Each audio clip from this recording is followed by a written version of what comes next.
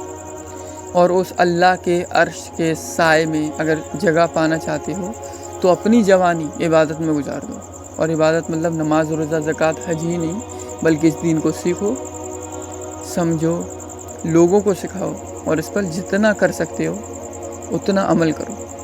یہ بہت افضل ترین عبادت ہے، اور ایک دوسرے سے محبت کرتے رہو، ایمان والوں سے۔ ایسا کرو گے تو انشاءاللہ عرش کا سایہ نصیب ہوگا آخرت میں۔